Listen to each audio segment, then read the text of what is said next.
Hello and welcome to another edition of Meeting with the Manager. I'm City Manager Eric Tungate. Thank you for joining me. On today's show, I have the honor and privilege of introducing Jeff Shostak from the Shostak Brothers Development Company. In addition to that, as always, I'll be having a representative of our Public Safety Department, and this time I'll be welcoming in our Deputy Director, Mike Pinkerton. But before I get to our guests, I would like to give you a brief update on some of our city affairs. First and foremost, our summer season was very productive.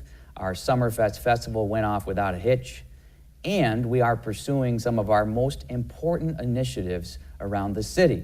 Many of you have noticed that some of our economic development projects are coming to fruition. The great news on all of that is that we have a whole bunch of them still in the hopper yet to come. All of those great things have happened this summer, and now we're prepared for fall and the winter season. So guess what? It's back to school for our kids, and their safety and your safety is our utmost priority. And we'll continue to focus on measures to improve public safety throughout the city and improve taxable values all the same. With that said, I'm going to start with our first guest, Jeff Shostak. Jeff, welcome to the show. Great to have you. Great to be here, Eric. I wanted to invite you to the show this month, primarily because of your prominence in the metropolitan Detroit region. And a lot of people don't realize that in the real estate development world, you guys, you carry a heavy stick in terms of, transforming some of these communities, especially the city of Detroit and some of our neighboring suburban communities. But I first wanted to start with asking you, so tell us about yourself. How did you arrive at this? What do you look forward to doing in the future? Sure, yeah. So I grew up around here, of course, as you know, as you kind of just described our family a little bit. Went to Indiana University for college. After Indiana, I moved to Chicago, and I worked for a developer out there called Urban Retail Properties for a little over 5 years, with the intention of working for someone else, learning, seeing how they do business, things that I could take back and really add value to our business, and kind of be on my own and meet new people, make my own network. It was a great experience. Really enjoyed that. And obviously living in Chicago as a 20-something out of college is not bad either. Moved back here. It is 5 years ago this month, which is kind of wild. Wow. Flew by. Sure. And joined the family business, and I run our development construction division, which is obviously why we cross paths a lot on the development side. And I love being back, and it's great to work with the family. Our family business has been around since 1920, and we got a great family, and we all get along, so it's a lot of fun. That's great. It's funny because you and I were talking before the show, and there's this draw, and I'm not originally from the metropolitan Detroit area at all, and I moved here several years ago, but it does seem like once you're part of the metropolitan Detroit area, that for some reason it always drags you back no matter where you go. And I hear this story all the time. The real estate development world has been a very interesting world in the last, the same 5 years that you've been back. And so kind of what do you see for the metropolitan area? I know there's a lot of development going on in the city of Detroit right now. There's quite a bit of development as usual in some of our outlying suburbs, but what do you see for the region? Yeah, I think there's no doubt coming out of the recession, Detroit has recovered nicely. And when I say Detroit, I mean the city, obviously post-bankruptcy, and then the metropolitan area. And, Detroit really is, an industrial town. It always has been. And we've been really getting into other sectors. Healthcare is very big. Right. Obviously, there's a big technology drive that's happening. But I think, when the automotives and the OEMs are doing well, which they are right now, and they restructured their balance sheets and they learned how to be very profitable on only selling less than 10 million cars. Now they're back up to 16.5, 17 million at a restructured balance sheet, is that they've become very profitable, and the tier one auto suppliers become very profitable, and you're starting a lot of contracts are released, a lot of business is done. So I think you're seeing a lot of activity in that industrial, R&D, flex, kind of tech, automotive, manufacturing space, the new manufacturing and things of that nature. And then, of course, when that's going on, people are generally doing well. So, the retail industry, the shopping center industry is doing better. You're seeing more new development in that capacity. apartments, multifamily is really on fire. Downtown Detroit is especially. We're under construction right now at an expansion of our lofts of Merchants Row in downtown Detroit, and we're developing another 42 units. And we first opened Merchants Row in 2004. And I know you were one of the early ones downtown, Yes. so you remember that. Yep. And here we are a little over 10 years later, and it's great that we're able to do this expansion. So I think, Detroit has really came out of the recession well. And I think a big key was, Ford, GM, and Chrysler restructuring, cleaning things up. And when that happened, that's a lot of business in this town that, kind of trickled down to a lot of different industries. And so I think the future is certainly bright here. And, people always are kind of a little bit, wary in, well, maybe they should be more wary in good times and we'd have less bad times. Right. But, people always say, hey, how much longer do you think this good economy is going to last? And, it seems to me we still got a good, strong way to go. I mean, interest rates are low. Yes, they'll come up, and that'll affect, business in some way, certainly the commercial real estate development industry. But, will they come up enough, and how long will it take? That I think we have a nice, strong stretch here. And, we really want to be certain that, we're doing the right things and we don't, have a short memories and forget what put us into the recession in the late 2000s. Absolutely. And as I look out across the region myself, and I, of course, being a city manager, I'm always looking at infrastructure. Sure. And so I'm curious your thoughts about, we had Michael Ford from the Regional Transit Authority as one of our speakers at an event recently. And so we've been discussing transit quite a bit more here in the city of Oak Park and, of course, elsewhere in the region.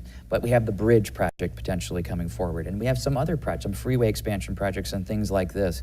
How do you see those infrastructure projects affecting the real estate development world? In a big way, no question about it. Obviously road infrastructure and access is very important to, real estate. If you're going to develop a raw vacant piece of land and it doesn't have an exit off of the highway, obviously 375 is the one thing a lot of people talk about, and what value that creates. So it really is what it can do is it can open up properties that maybe at one day did have a lot of value and probably still can, but without the proper access, or maybe they got blocked out by whatever highway might have happened, that when you do all those things, it really kind of creates and increases value on a lot of properties, whether it's, maybe for retail commercial use, or maybe it's an industrial, with border trade and things of that nature. So I think all that's important. And then additionally, you can't be a growing state doing business globally, which you have to do today, and, not have good roads. And, you just need to kind of have those things that, when companies are doing business in your state, I mean, I'm sure you all know, we all notice it when you travel to other states, man, these are nice roads. Yeah. And I don't think people really forget here because it's been such a hot button issue. But no, I mean, infrastructure is very important. Because it does increase value and it can drive real estate deals, no doubt about it. Sure. Okay, so now some of the hard-hitting questions here. How about that? So, we have recently done this FedEx distribution center deal here, and it's a tremendous deal for the city of Oak Park, and mostly because, obviously we only have so many sites like that, or even close to that, where we could develop them. So in your expertise, in your opinion, what do you see the prospects for the city of Oak Park as a key to the metropolitan marketplace? Mm-hmm. I think Oak Park has a lot of good, good value, a lot of things to it that make it, somewhat unique, and also that really kind of add a lot of value. The location's great. It's very central for Metro Detroit, which really attracted FedEx. FedEx is servicing their distribution building is servicing Metro Detroit, and they needed to be kind of smack in the middle. Right. And so Oak Park, I'm a real estate guy, so location, but Oak Park's location is key. Yeah. It's important. And I think a lot of the things that have been happening at Oak Park, more recently, obviously getting more economic activity, cleaning up some of the, older facades, things of that nature, becoming, allowing liquor license and things of that sort. I think all those things, are really helping kind of put Oak Park on the map in a good way, where, for a period of time, it wasn't the first thought for companies. But I mean, I tell you, FedEx, they really like the site, as we all know. They wouldn't be investing, whatever it is, $25-30 million here if they weren't. So I think Oak Park, location is key. Obviously, it'll be kind of interesting to see what happens with Northland Mall. I know it's not Oak Park, but it sits on the border, and the region will play off of that depending on what goes there. And everything that's happening with the city of Detroit. Yeah. As downtown continues to grow, and hopefully that reaches some of the neighborhoods. What does that do to some of the communities closer to the city? Sure. And hopefully that would kind of lead to more growth here, and so I think that could be a good thing. All right, so since you mentioned Northland Mall, and again, that's not in the city of Oak Park, but it has a dramatic impact on the things going on here. What do you, best case scenario, what would you see happening there? Oh, man. I think, you gotta obviously demo the mall, and the department store, Target, Macy's, everyone's got to play ball and come together, be good citizens, and whoever buys it, needs to demo it, and it would be good vacant land. And then what does it become? It's a good question, because if you take away just kind of the history of what the mall ended up becoming at the end, you would look at the demographics, you look at the location, say this is really a great spot. You've got frontage on the lodge. Right. You've got all these what was it, 80 acres, 90 acres, something. That's a lot. It's a lot of land. Like that there should be a lot of opportunity. Could there be a healthcare play? Could there be a big box retail play? Probably residential. So there's a lot that could be done there. Industrial. I'd certainly like to think it's part of the reason the FedEx deal came to Oak Park. Close to major highways and central, and close to some of the automotive plants here on 8 Mile, obviously Poletown, and things of that nature. So I think it's a big mixed-use project. It's a large site, but the reality is it's not often that you can get a vacant piece of land, which seems to be probably relatively inexpensive, in a developed area, kind of surrounded by pretty strong demographics. Sure. So it'll be something interesting to watch for sure. We'll be watching. Absolutely. So now I want to ask you a few more personal questions, and for our viewers, you were recently named as one of the D Business 30 Under 30 awardees, and I wanted to ask you, as a regional future leader of the Detroit region, what are your future plans? What are your future aspirations? If you can tell us. Yeah, no.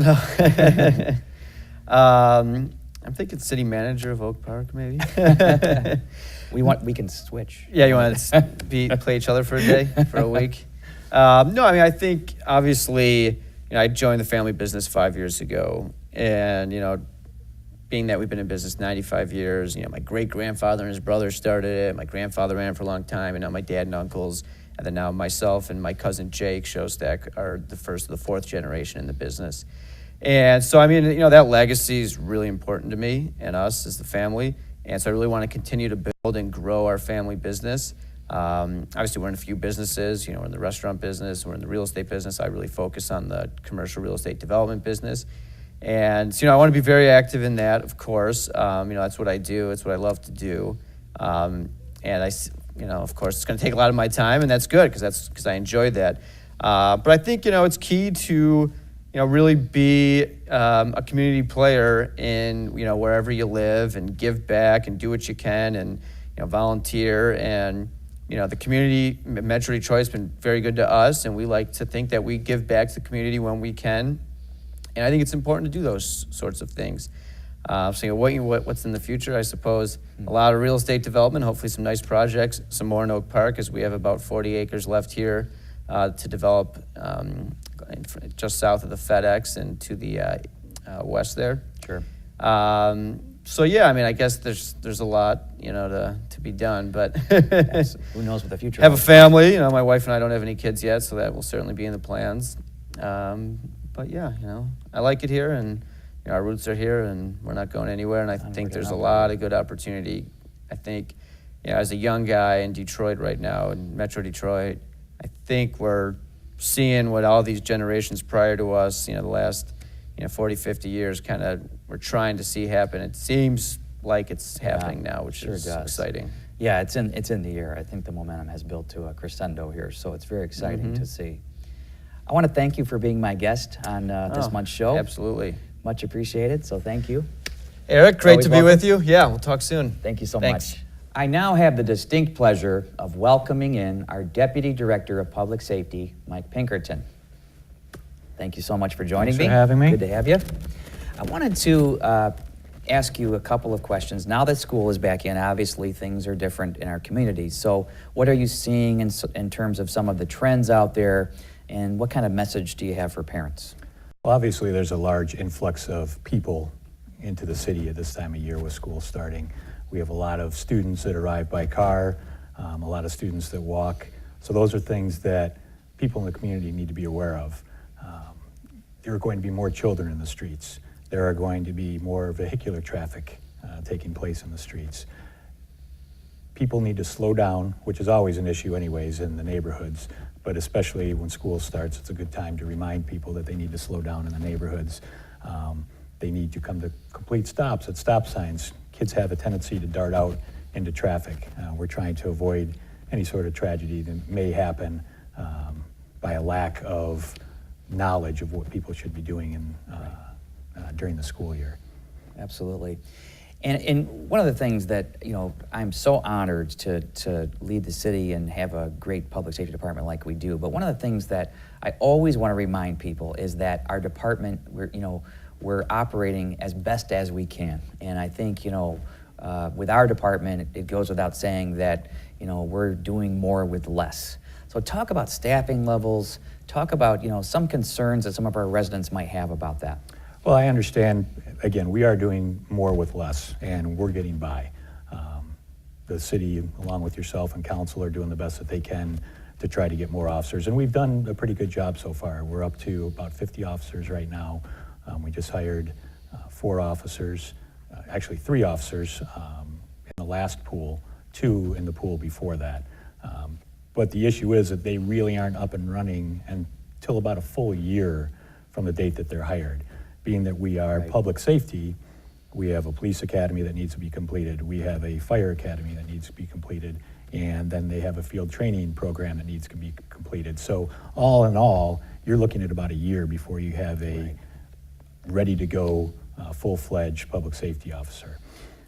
As far as the community goes, we're seeing the normal types of trends as far as car break-ins, larceny of parts from vehicles.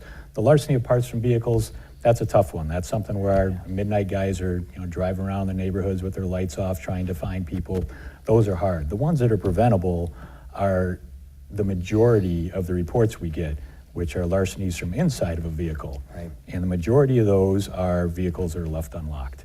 And I know that we preach about this and we talk about it probably every show and every town hall meeting that we go to, and yet, as I see all the reports that come across my desk, the large portion of larceny from autos are vehicles that are left unlocked. Or leaving a purse in a front seat. Or, Exactly, anything like that. Even if you're running into the store real quickly, my wife does the same thing. She will leave her iPad or her purse, sitting in the front seat in plain view.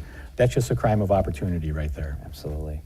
So one of the other things, as I came here to be the city manager in 2012, that I immediately noticed is that we're a little bit unique in the respects that we have a community liaison officer. Correct. So for us, for the last, 3 or 4 years, let's say, our neighborhood block clubs and others got very familiar with Brenna Rouleau, and we now have, Brenna has now stepped down from that position. She's still with the department, obviously, but we've had another new officer join this position. So could you talk a little bit about him and what we're doing? Yeah, Brenna did an outstanding job for the time that she was doing it. We've always had a strong community relations program.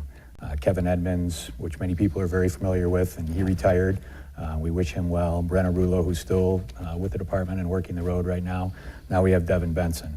Amazing guy. I think Devin has about 15 years on total in law enforcement. He did some time at Detroit, and he's been with us probably for the last 13 or 14 years.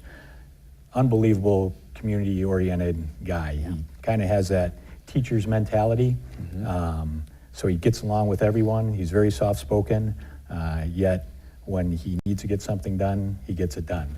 If he needs to ask people to do something for the community, he has a very smooth way of enticing people into interacting in the community in different events that are going on. So he's been an outstanding addition to that position. Right. He's been an outstanding officer for the time he's been here. He really has, and it's well stated. I mean, he's been a tremendous asset for us. So I'm very happy to have him in this position from my perspective as well. So are we. I'd also like to just touch, because I know we were talking about the school year for a little bit there, and I was kind of talking more about the younger kids with them darting into streets and things along those lines.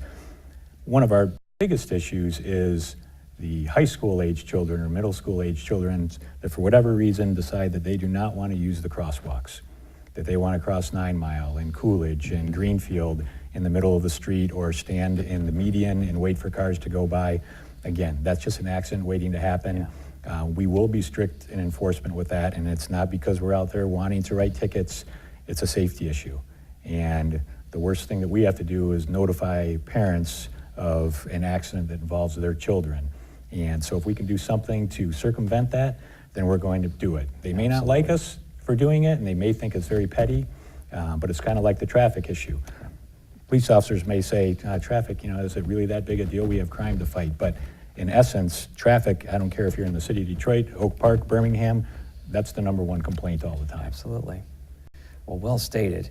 Is there anything else you'd like to share about the department and where we're going and some of our priorities? Well, again, you've had many interviews with Director Cooper, and I've worked with him, and he was my training officer back when I first started, and I have nothing but high praise for his vision as to where he wants the department to go.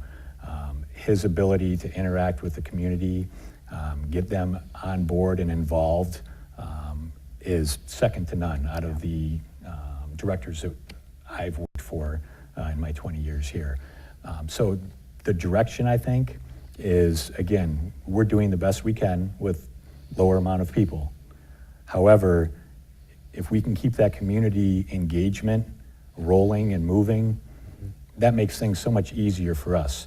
If you have a community that's not afraid to, as they say, see something, say something, if you have a community that's not afraid and is engaged with your police department, then it just makes the community that much stronger. So as crime comes about, people are more apt to go ahead and call. They're more apt to talk to us. Right. And that makes all the difference in the world in terms of keeping our community the great community that it is. Oh, absolutely. I want to thank you for joining me on this month's show, and I look forward to seeing you again soon. Thank you for having me. Thank you. All right. That completes this edition of Meeting with the Manager. I want to thank all of you for joining me on this month's show, and I will see you next month. Thank you.